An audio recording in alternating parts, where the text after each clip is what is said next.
Hello, NeXT community. It's another day in paradise, man. So, I got something fun for you on my redemption tour to prove I'm not a complete moron.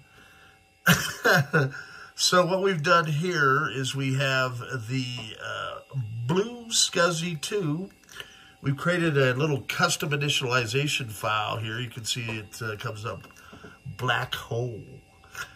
And it makes sure that Blue SCSI has the right quirk settings as well as formatting, which could be a pain in the rear if it's not correct. And we're going to see if it works. I'm happy. I know it will. I have faith. So before it was hanging, coming up on the ports.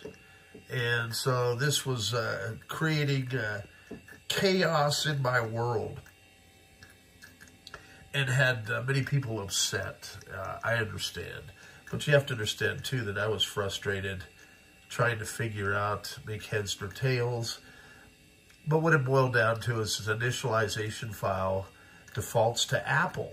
And, of course, if we're not on Apple and you don't know that, this is a common problem across other computer platforms, that you have to go into the initialization file and make sure you have it set to the format of your system. Also, Blue SCSI likes exfat formatting, where Zulu SCSI likes FAT32. And those dissimilarities can rain down hell upon, upon getting stuff to work on this vintage hardware. So let's see if we can log in, and hopefully there's no workspace manager error. As I say, if that happens, I'm going to throw a black cat at a full moon at this point. And thank you, Gilles, for the assist on the initialization file. You're a champ, a true hero. The unsung coding heroes, the sleepless sysadmins. This one's for you. And, okay, so we've got, what, an untitled disk is damaged. We can try and repair it. I figured there'd probably be something. And this may be because of my .hda. No, everything looks good. I think it's because I decided to throw an additional disk at it. So now we are emulating 6 hard drives, and we have a CD-ROM and floppy drive in the box. It's a TurboCube Dimension system going to MIT Media Labs and just finishing up. And let's make sure that Dimension board works with Blue SCSI. Although I think we're going to do a Zulu SCSI. I got some surprises for you here coming up. Let's see if the Dimension is working. Okay, so I can configure that because it's not set. So for those of you that haven't configured a Dimension board before, I can kind of go through that real quick. So what you want to do is double click on that calendar icon. And of course it's going to take a minute to spin because it's thinking up about, thinking about 6 hard drives and loading all the info on there. I'm really pushing the envelope on the tech. Think of me as your crash test dummy. All right, and sometimes I'm literally a dummy, but hey, I am really trying, man. And I've been doing this a long time. And no, none of the stuff I do is intentional or misguided by any means. Okay, so here, if you go open the preferences by double-clicking that calendar icon, you'll see something down here at the end that has dual monitors. I kind of like my approach. Let's just wing this stuff. Well, it's in real time, so it kind of gives the element of surprise. Whereas these other rehearsed videos with the custom stuff, they're not as entertaining. No way, man. You never see them do blooper reel constantly. Okay, so you want to click that, highlight our megapixel. Even though I'm using dual flat panels. And the megapixel is going to be this other monitor over here, which is bright, but it currently is not ready. So we click set, right? That's good. So what it's going to do now is it sets it. And you can drag this around depending on where your monitor is set. In this case, I like it there because it is to the right. If it was to the left, you could drag it over here to the left. And you want the login screen to be on your dimension board. There's a bug in NeXT if you drop it over here to the mono side. And say you don't have your mono monitor hooked up, then you're hosed on login. And also it runs slower because of the way the software is written.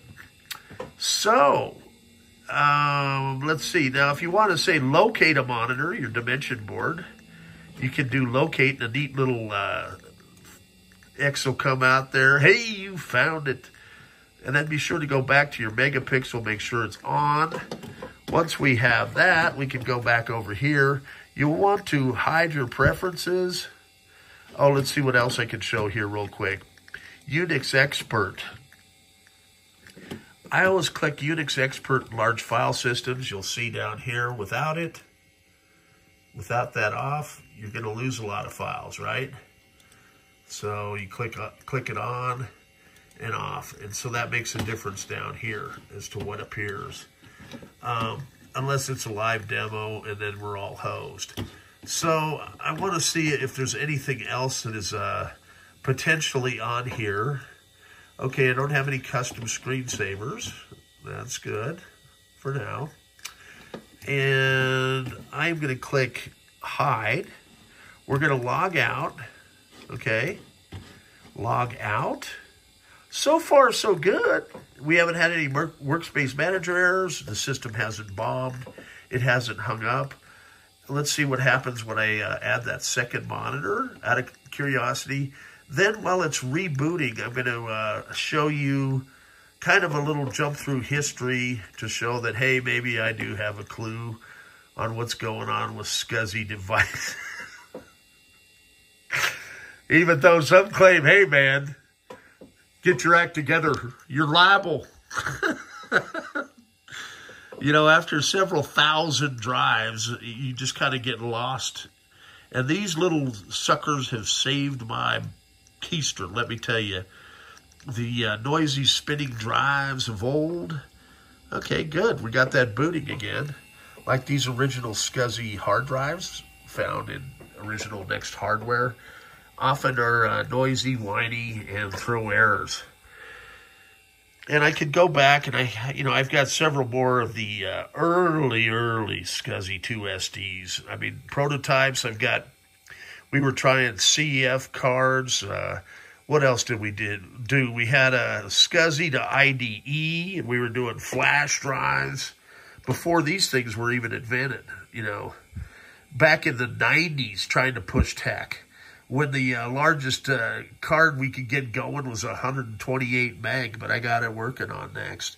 So this is our version 5.2 SCSI 2SD, and Mike McMaster, genius down in Australia, great guy to work with, you know, probably over the past, 15 years at least, came up with the original concept, and it took him years.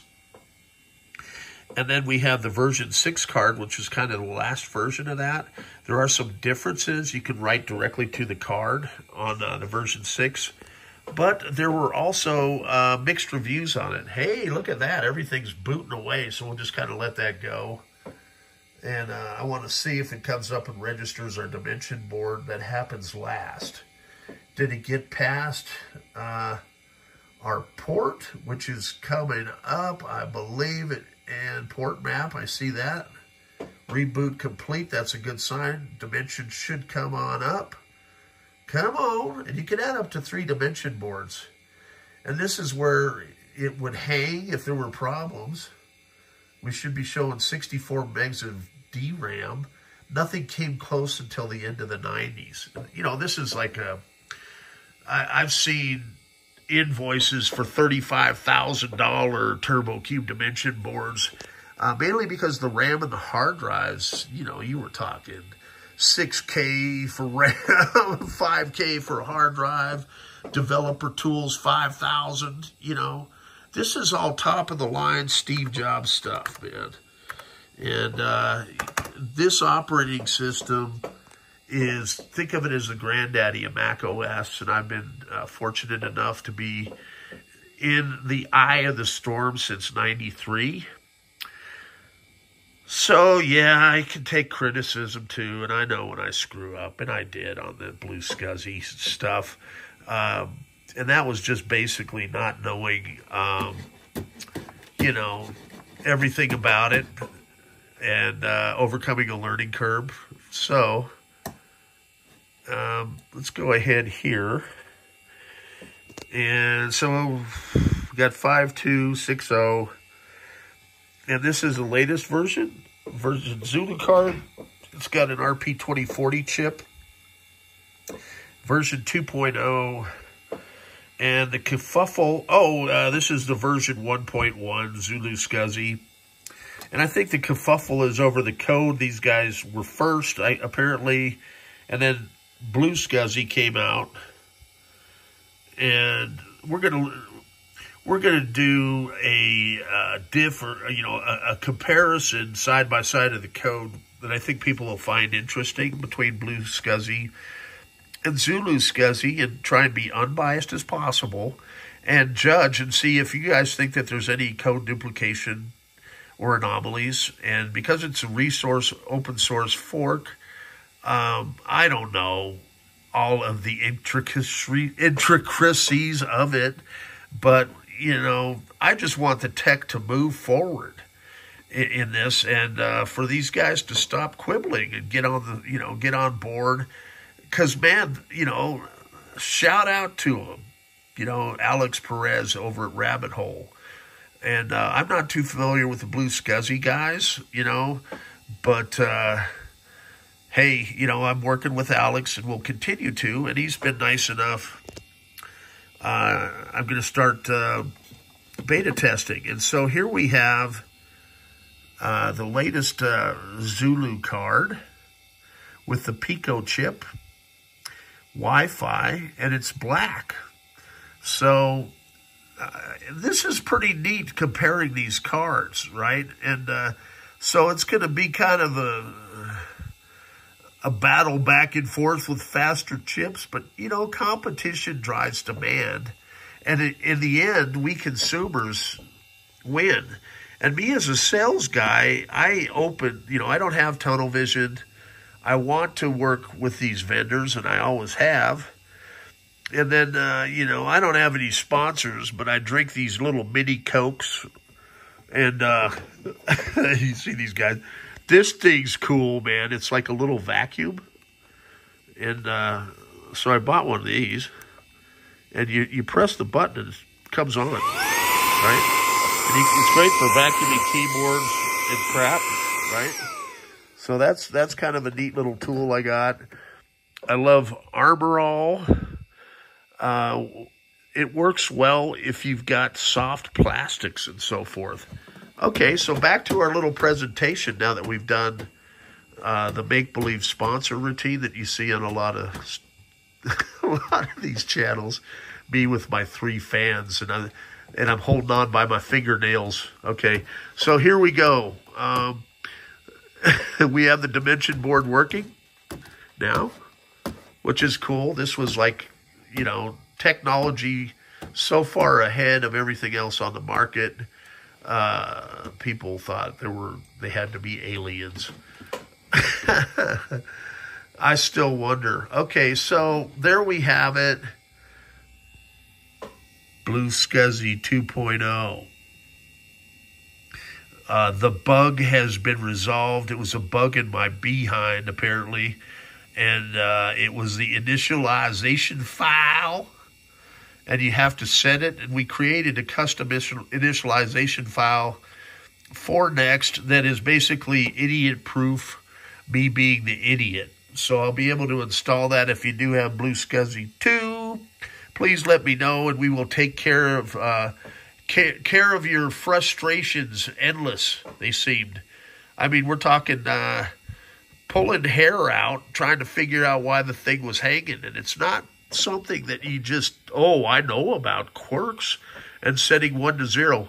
Well, you know, most of the planet, they're deer in the headlights on that stuff. So if I can figure it out and pass that knowledge on, I am more than happy to, and not be a jerk about it.